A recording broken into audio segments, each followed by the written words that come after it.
We now continue with more of The Mark Milton Show with The Smash on 590 The Fan and 590thefan.com.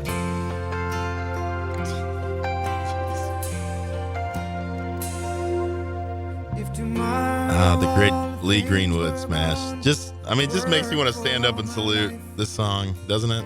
Well, me, yes. You, I see, is a big man on a couch with some throw pillows around you looking at the ceiling where you have a flag thumbtacked into. And What?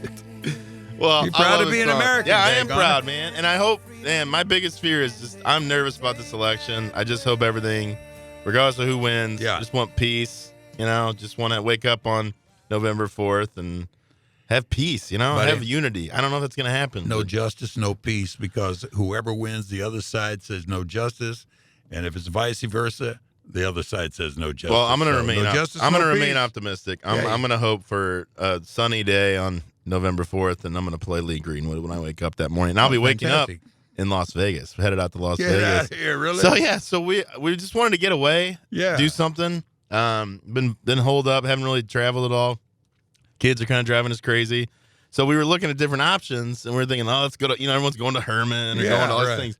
And looking at Airbnb options, like not cheap. I mean, because it's a high demand, to do that. And I get these emails because I've been to the Encore, for conferences and stuff. And I'm like, man, I wonder what the hotel would cost to just go Monday to Wednesday. We'd do 2 nights, be there for the election, watch the election, do all that. 2 free nights at the Wynn. Complimentary nights on Monday to Thursday, so we get 2 free nights. I got the Southwest points, so I booked a flight, and I got a companion pass. So the trip really cost us nothing. We're just going to stay at the hotel the whole time. Bravo. Put Mama Milt up in the spa for a little, exactly right. Milty hits the blackjack tables. I mean, it's just going to be a nice kind of post-tax season, post-election getaway. Yeah. So looking forward to that. Wow, that's cool, man. Yeah. So so I want to talk about who's going to win this thing. So anyway, I did vote already. I went up to St. Anne, the St. Louis County facility, waited about an hour outside. Oh, no kidding. I was thinking about going over there, but that's now they have 4 satellite locations open. Oh, really? So if you want to do absentee voting in person, because you said you got a mail-in? I got a mail-in, right. Just mail. Oh, I guess you could. Oh, the other thing you can do is you can fill that out and drop it off. Oh. So you don't wait in line. The problem up there was you have to go through metal detectors. So the line was probably like 100 plus people long. Yeah. But once you got through the metal detectors, it was real easy to vote. Oh, but everyone going, people, going, it's just people. Oh, everything out of your pockets? Yep. And sure enough, they go through with chains and all this stuff, and took forever to get through there. So I had the same thing at the DMV going for license tags, man. I waited outside in the cold with a bunch of people for an hour and 15 minutes before I got in to get my tags. Did you go that one to Pear here? No. Creve Coeur. I was going to say, if you went to the one to Parrot, you could have gone over to Rosalita's afterwards. Oh, I love Rosalita's. Had a nice margarita. Think of that, yeah. Nice chips and salsa. Maybe we'll go there after lunch today. Let's go. Their quesadillas. Did you just say we'll go after lunch? Because I would love to go there after the show. We'll go to lunch after the show. Let's go to lunch and after lunch. Okay, we'll go. I can't handle that, man. The food there is so filling. It is good. I love Rosalita's. They are a sponsor of the program. Check them out. They got the Rosalita's out west. It's the old, used to be Casa Gardo there off Manchester. I was just thinking that veggie fajita that I got. Remember that thing? Yeah. That was magnificent. It's a monster. I had forgotten about Casa Gallardo was there all those years, and I don't know if they souped it up or whatever, but the place was beautiful. Oh, they've put a lot of money into it. It's very nice. They got one of the best patios in the St. Louis area. They also have the location down on Wash Ave, so check them out. Rosalitas. If you're in the mood for Mexican, you can't beat it. All right, Smash. Here's the deal. All right. For Trump to win this thing, in my estimation, I was on CNN.com last night. They have yes, I was on CNN.com. No kidding. I do my visit goodness, the question CNN. Decently. They have a feature where you can play with the electoral map, okay? Because I'm thinking to myself, well, tonight, Trump just won Pennsylvania. I felt like with Biden's comments, I felt very, very good about that. But even so, I mean, if you look at the map, Trump basically has to win Florida, which I think he will, because I think Florida is, it's an older population in some ways, but it's also, I think, leaned more conservative right in the last few years. South Florida, I think a lot of the Latinos, Hispanics down there aren't in favor of socialism. You know, the Cuban refugees and all that has a huge impact. Also, the Jewish population traditionally voted Democrat. I think, you know, the Democrats have shown tremendous hostility, is maybe not the right word, but towards the state of Israel. And I think that's going to hurt them and help Trump. So I think he wins Florida. I think he wins Pennsylvania. And I think he wins Ohio. So that means for him to win the presidency, though, he still would need to win either. So he won Wisconsin in 2016. Do you think he wins Wisconsin this time? No. You don't? No. Okay. What about Michigan? No. Oh, that's not good. Because if he doesn't win either of those, then he can't win. Yeah. With under the scenario that I'm looking at. Because the other toss-ups would be Nevada, which I actually think Trump, right now Nevada's leaning blue, according to CNN.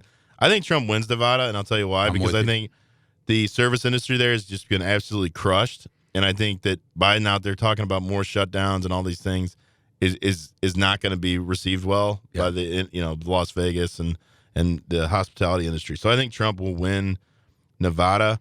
North Carolina is a toss-up at this point. I think he loses that. I think I'm just concerned that with the competitive, although there's been some scandal with the Democratic candidate for Senate there, because those Senate races can kind of impact turnout and other things. So Tom Tillis is the Republican senator from there. So if he can do well, maybe Trump can win North Carolina. That would be big. Because if he wins North Carolina, then he only needs to win either Michigan or Wisconsin. Some people put Minnesota in play. I don't know. I mean, with all the unrest there. Yeah. I think he wins Wisconsin. So then it's a matter of can he win Michigan or North Carolina. Yeah. See, I'm going with a no in Wisconsin because of the liberalism, the liberals who are over there, because they've been there since the hippie days. Because Madison, Wisconsin, Beloit, Wisconsin, all these places were just bastions for the left. I was one of them, hippies back then, and we would go up there because that's where all the hippie mamas were. So what came of all that? A state that would allow itself to be burned, as far as Kenosha is concerned, and a president who didn't step in, but that's because he left it to the leaders of that particular city and or state to deal with it as he did. And so I thought that was a pretty good idea. But I don't think these liberals are going to go with that, man.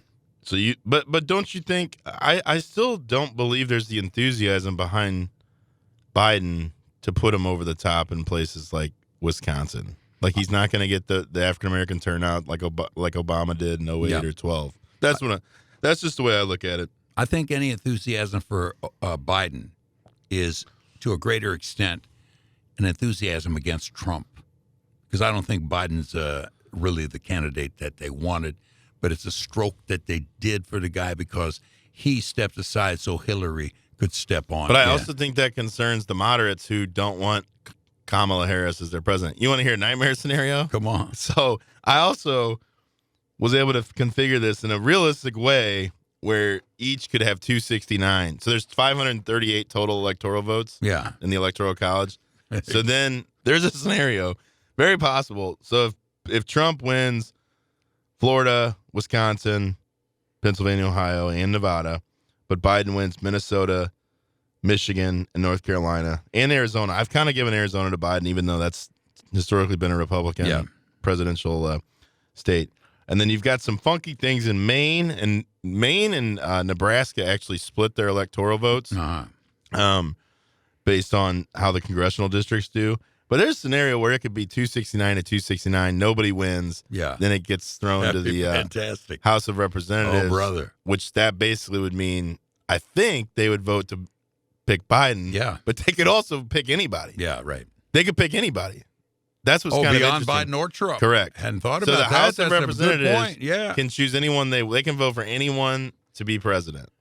I don't think it's Biden. All about that. I forgot that is right. AOC's not old enough. But I'm just thinking, this could turn into just crazy. And it's not that unrealistic when you look at the map and the states that could go either way.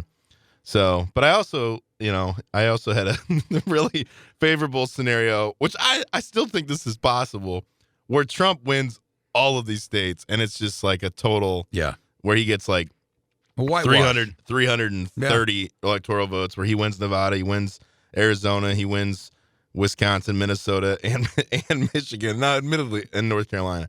And if you had asked me a month ago, I would have said this is more realistic. I've kind of and after last night, I'm feeling better about it. But there's a part of me that just thinks that silent majority is gonna come out, and there's just so much enthusiasm for Trump, whereas it just doesn't seem to exist on the left. Yeah, one of the things that I was just totally remarked at was I'm watching the election 2016, and we're waiting. This state's for Hillary. This state's for Hillary. This state, and it was Trump, and it was Trump, and it was Trump. It's like, holy mackerel, this was some show to watch, man.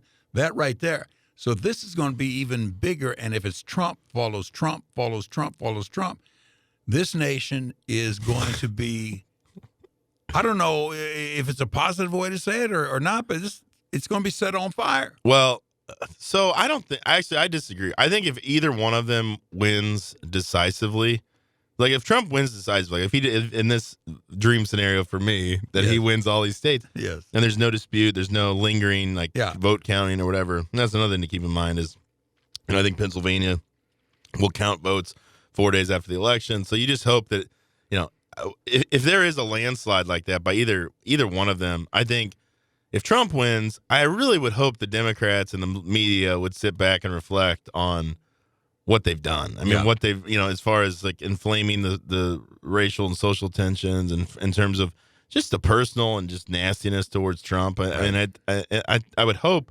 that a Pelosi or whoever, is in charge at that point would say, okay, we've been through enough the last 4.5 years. Right. It's time to come together. It's time to do things. Because I think at that point, Trump's second term, he's gonna be willing to do so much that the Democrats would want to do. Right. And so my hope is, at least in those first 2 years before we start thinking about 2024, we can get a lot done. Hopefully we can get the coronavirus under control. Economy comes back. And Trump said that last night at the end, his closing remarks, like, how do you bring the country together in your second term? It's, bringing the economy back. It's doing well. It's staying out of wars. It's doing all these things. So I'm hopeful, if a Trump landslide, the Democrats will revive. If Biden wins in a landslide, I think Trump will, say good night and go back to, his life of being a developer and all those things. You know what the next thing is for Trump, man? He's going to start that Trump TV. Absolutely. Because what he has going against him is he only has one true big outlet fronting for him, and that's Fox. To the extent they're fronting. OAN a little bit, but they're kind of. But it's Fox he's got 7 or 8 or 9 or 10 biggies against him on the liberal side. So that's a big, big fight. I think he starts Trump TV, especially if he wins, definitely if he loses. I agree. And I think it would do really well. No, I think he's got a huge network of different commentators and people they would put on in different programming. Exactly right. The social media game, like Donald Trump Jr. is very, very savvy when it comes to the media. So I think I could see him sort of spearheading that effort. And Trump's, he's not young, he's no offense. He's 72.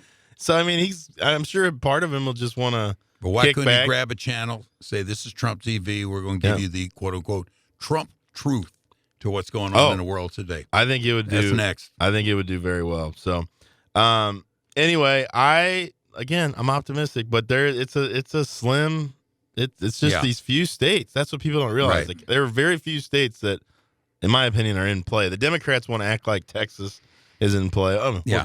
If they win Texas, forget it. It's over. And same with Florida. If the Democrats win Florida, it's over. Mm-hmm. So those are the two that obviously he can't lose. Yeah. But then you start looking at Ohio, which he won big, Pennsylvania. Those are the two that, again, I think he has to win. And then it's a matter of, can he find just that one or two other states, the Nevadas, the North Carolinas, the Michigans, the Wisconsin. Yeah. And I think he'll do it. I really do. I am looking forward to the show associated with the win or the loss. All right. What's your prediction?